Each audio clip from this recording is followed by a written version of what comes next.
لما اللسان ينطق بألفاظ فاحشة ويتآمر على بالقول على دين الله، ويتآمر على مصر، ويتآمر على الناس، ويكذب، هذا اللسان يصبح لسان ميت. ده لسان آخر، ده مش ده اللسان اللي الله عز وجل رزقك به علشان تذكر الله وتحمد الله وتشكر الله، ولا تنطق به إلا خيرا، لا تنطق به إلا خيرا. وأنبه من ضمن الخير أن تزود عن دين الله وأن تتصدى لمن يؤذي الله ويؤذي الرسول.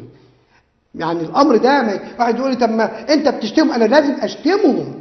ما أنا بقول ده، أنا لما بأشتم المجرم، لما بأشتم قليل الأدب، بشتمه إرضاء لربي سبحانه وتعالى. نعم إرضاء لربي، لأن لي في سيرة الصحابة الكثير من ذلك، ولي في سيرة النبي من يهن الإسلام يهن، من يتعدى على الإسلام لا ذمة له ولا أمان له عندنا.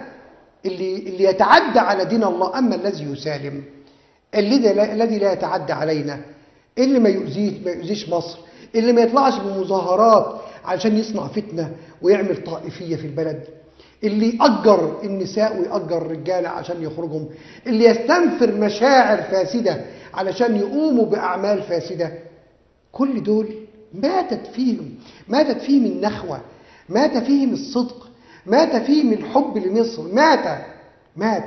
الموت الداخلي ده موت شاق جدا، أشق على الإنسان من موت عضو من أعضائه.